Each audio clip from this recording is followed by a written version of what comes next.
नमस्कार विद्यार्थियों, आप सभी का स्वागत है। देखिए आज अपन जो है हिंदी साहित्य में अपना जो 7वां पाठ रहेगा विद्यापति का, और यहाँ पर सिर्फ जो है वो पद को लेके बात की जाएगी, यानी विद्यापति की जो पदावली है उसके कुछ पद जो है वो यहाँ पर दिए गए हैं। तो चलिए शुरू करते हैं आज के पहले सवाल से। पहला हमारा जो सवाल रहेगा कि कवि विद्यापति के संकलित पदों में से प्रथम पद जो है उसमें किसका वर्णन किया गया है। देखिए प्रथम पद जो है उसमें विरहिणी नायिका के जो भाव हैं उनका वर्णन जो है वो कवि ने यहाँ पर किया है। दूसरा प्रश्न रहेगा कि विरह में राधा का शरीर किसके समान क्षीण हो जाता है। तो विरह में राधा का जो शरीर है वो चतुर्दशी के चंद्रमा के समान जो है वो क्षीण हो जाता है, मंद हो जाता है, बिल्कुल मुरझा जाता है। चलिए अगला प्रश्न रहेगा तीसरा कि कवि विद्यापति के पदों में नायक और नायिका कौन है। तो विद्यापति के जो पद हैं उसमें नायक कृष्ण है और नायिका की अगर बात की जाए तो वो रहेगी राधा। ठीक है। चौथा हमारा सवाल है कि राधा को जीवन भर किससे तृप्ति नहीं हुई है। तो राधा को जीवन भर जो है वो कृष्ण प्रेम से तृप्ति यानी संतुष्टि नहीं मिली है। अगली बात करें तो प्रश्न नंबर 5 रहेगा कि कवि विद्यापति के काव्य का मुख्य विषय क्या है। तो कवि विद्यापति का जो काव्य है उसका मुख्य विषय है राधा कृष्ण के प्रेम के माध्यम से लोक प्रेम के विभिन्न रूपों का जो चित्रण है वो कवि ने यहाँ पर किया है। चलिए अगला हमारा जो छठा सवाल रहेगा कि कवि विद्यापति ने तीसरे पद में किस ऋतु का जो है चित्रण उद्दीपन रूप से किया है। उद्दीपन रूप की यहाँ पर बात की गई है, तो यहाँ पर वसंत ऋतु का जो चित्रण है वो यहाँ पर किया गया है। देखिए उद्दीपन वगैरह ऐसे शब्दों के फेर में आप ना पढ़े मेरे ख्याल से। ठीक है, सीधे सीधे ही जो ऋतु पूछी जा रही है उसका वर्णन आपको जो है कर देना है। ठीक है। चलिए सातवां हमारा प्रश्न रहेगा कि रानी लक्ष्मणा देवी पर मुग्ध होकर कौन रमण करते हैं। तो रानी लक्ष्मणा देवी जो थी उस पर मुग्ध होकर राजा शिव सिंह रमण जो थे शिव सिंह जो है वो रमण करते हैं। ठीक है। चलिए अगला प्रश्न रहेगा हमारा 8वां प्रश्न कि विद्यापति के पद जो है वो कौन सी भाषा में रचित हैं। तो विद्यापति की जो पदावली थी वो पूरी की पूरी कौन सी भाषा में थी, मैथिली भाषा में। ठीक है। 9वां हमारा प्रश्न रहेगा कि धरनी धरी धनी कत बेरी बई सही पुनी तही उठई न पारा उपयुक्त पंक्ति में कौन सा अलंकार है। तो देखिए यहाँ पे धय धय वर्ण की आवृत्ति हो रही है इसलिए अनुप्रास अलंकार का प्रयोग है, और यहाँ पर जो बात की गई है वो बढ़ा चढ़ा के कही गई है इसलिए यहाँ पर अतिशोक्ति अलंकार भी रहेगा। ठीक है। हमारा 10वां सवाल जो रहेगा कि तो हर बिरह दिन छन छन तनु छिन चौदसी चांद समान उपयुक्त रेखांकित पद में जो है वो कौन सा अलंकार है। जो चौदसी चांद समान यानी 14वीं का जो चांद है, चतुर्दशी का जो चांद है उसके समान यहाँ पर बताया गया है, तो यहाँ पर रहेगा उपमा अलंकार। अगला हमारा 11वां प्रश्न है कि जन्म अवधि हम रूप निहारल नयन न तिरपित भेल। उक्त जो काव्य पंक्ति है उसके आधार पर विद्यापति की नायिका की मनोदशा का वर्णन जो है वो आपको यहाँ पर करना है। तो देखिए इसका उत्तर जो रहेगा कि सखी ने जब नायिका से प्रेम के अनुभव के बारे में पूछा तो नायिका ने क्या कहा कि प्रेम में सदा जो है वो अतृप्ति रहती है, मन सदैव जो है वो अतृप्त रहता है, और नायिका यानी राधा के नेत्र आज भी नायक श्री कृष्ण के दर्शनों के लिए व्याकुल रहते हैं। भले ही नायक की छवि हमेशा उसकी आंखों के सामने रहे लेकिन उसके नेत्र कभी भी प्रिय की सांवली सलोनी सूरत को देखकर जो है संतुष्ट नहीं होते हैं, तृप्ति नहीं होती है। यह अतृप्ति उसके प्रेम की परिचायक मानी गई है। चलिए हमारा 12वां प्रश्न जो रहेगा कि सेह पीड़ित अनुराग बखानीय तिल तिल नूतन होए से लेखक का यहाँ पर क्या आशय है। तो कवि जो है वो प्रस्तुत काव्यांश के माध्यम से ये कहना चाहता है, क्या कहना चाहता है कि वही प्रेम और अनुराग बखानने योग्य है जिसमें क्षण क्षण पर नवीनता का अनुभव हो, और प्रेम की एक विशेषता है कि नित्य नवीनता इस प्रकार जिस प्रीति में कभी पुरानापन न आए, जो सदैव नई नई सी लगे, वही प्रीति जो है वो बखान करने योग्य है। चलिए हमारा 13वां प्रश्न रहेगा कि विरहिणी नायिका पर वसंत ऋतु के आने का जो प्रभाव है वो किस प्रकार पड़ता है। तो देखिए इसका जो उत्तर है कि विरहिणी नायिका पर जो है वसंत ऋतु आने का जो प्रभाव है वो बिल्कुल विपरीत पड़ता है, क्योंकि संयोग काल में जब प्रेमी और नायक और नायिका के मिलन का समय होता है तो उस समय वस्तुएं जो है वो सुखदायी लगती हैं, और जब वियोग काल होता है, बिछुड़ने का काल होता है, वही विरह को बढ़ाने वाला हो जाने से दुख देने लगता है और वह उसे प्रिय की याद दिलाकर उसकी वेदना यानी पीड़ा को बढ़ा देती है। और वसंत ऋतु आने से उपवनों में फूल खिल जाते हैं जिसे देखकर नायिका अपने आँखों को बंद कर लेती है। कोयल की कूक और भौरों की जो मधुर ध्वनि है उससे नायिका को वो भी अच्छी नहीं लगती है, इसलिए वह अपने दोनों कानों को बंद कर लेती है। वसंत की ये जो सुषमा है वो विरहिणी नायिका के विरह को बढ़ाने वाली है। ठीक है। अगला प्रश्न रहेगा 14वां हमारा प्रश्न कि विद्यापति का साहित्यिक परिचय आपको देना है। वेरी मोस्ट इंपॉर्टेंट ये रहेगा ठीक है। तो देखिए विद्यापति का जो जन्म है वो 1380 ईस्वी को बिहार के मिथिला अंचल के मधुबनी जिले के बिस्पी गांव में जो है वो होता है। विद्यापति मिथिला के राजा शिव सिंह के अभिन्न मित्र रहे हैं, राजकवि उनके थे, सलाहकार उनके रहे हैं। और विद्यापति जो है वो भक्ति और श्रृंगार के कवि माने जाते हैं और श्रृंगार रस जो है उनका प्रधान रस माना जाता है। राधा कृष्ण के प्रेम के माध्यम से उन्होंने जो है लौकिक प्रेम के विभिन्न रूपों का जो चित्रण है वो यहाँ पर किया है।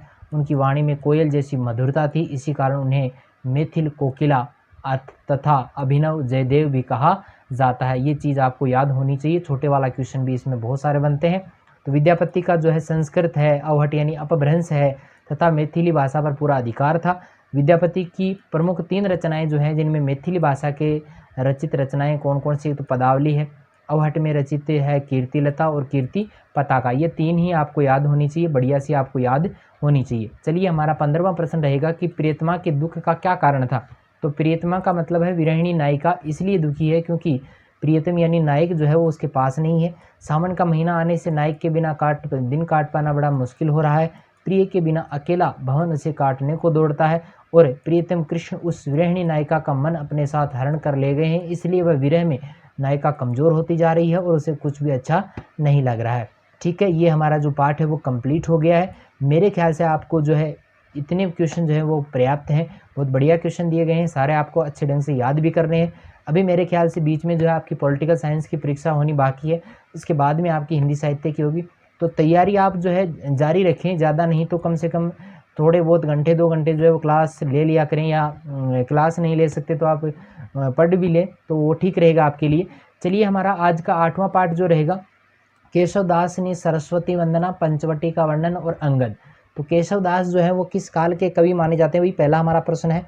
तो रीतिकाल के कवि ये माने जाते हैं। दूसरा हमारा प्रश्न है कि कवि केशवदास ने माता सरस्वती के गुणों को कैसे बताया है। तो माता सरस्वती के गुणों को जो है अवर्णनीय बताया है, यानी जिसका वर्णन नहीं किया जा सकता। तीसरा हमारा प्रश्न है कि कवि केशव के अनुसार भगवान शिव की तरह मुक्ति कौन देती है। भगवान शिव की तरह जो मुक्ति जो है वो देती है पंचवटी। कौन देती है भाई, पंचवटी। चलिए हमारा चौथा प्रश्न रहेगा कि अंगद रावण को क्या आभास कराने की कोशिश कर रहा है। तो अंगद रावण को प्रभु श्री राम की शक्ति का जो आभास है वो कराने की कोशिश यहाँ पर कर रहा है। अगला प्रश्न है 5वां कि पंचवटी क्या है।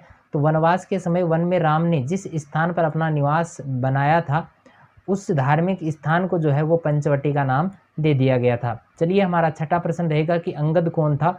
तो अंगद जो था वो किष्किंधा के राजा बाली का पुत्र और सुग्रीव का भतीजा था। राम सेना का एक प्रमुख योद्धा भी वो रहा है।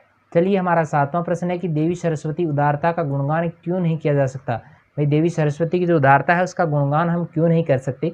तो देखिए वाग देवी, वाणी की देवी मानी जाती है सरस्वती की महिमा और उदारता का गुणगान करना इसलिए असंभव है क्योंकि वह अपरंपार है। बड़े बड़े देवता हैं, ऋषि हैं, तपस्वी ही नहीं अपितु चतुर्मुखी ब्रह्मा जी हैं, पंचमुखी महादेव जी हैं, षडमुख कुमार कार्तिकेय हैं, वे भी उनकी महिमा है जो उसका वर्णन नहीं कर सके।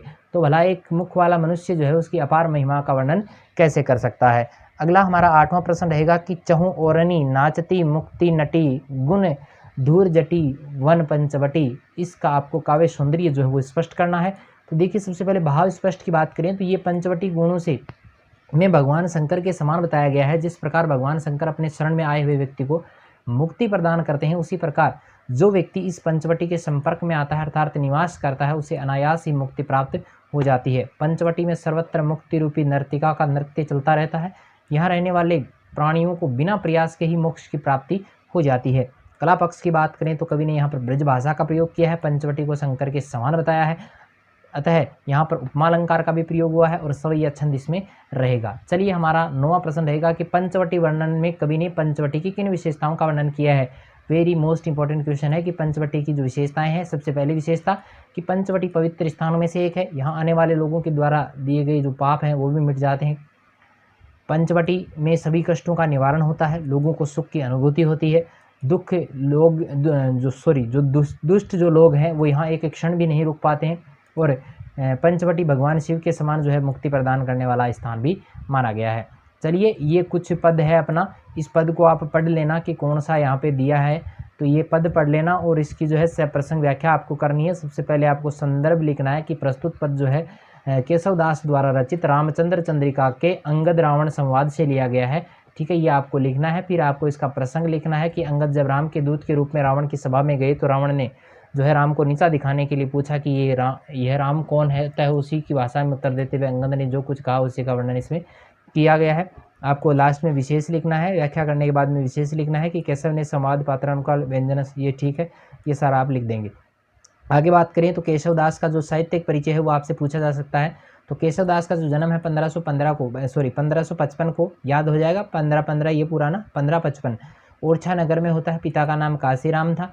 ये ओरछा नरेश महाराजा इंद्रजीत सिंह व वीर सिंह देव के यहाँ आश्रयदाता के रूप में रहे हैं। केशव दास जो थे हिंदी साहित्य के रीतिकाल के प्रमुख कवि माने जाते हैं।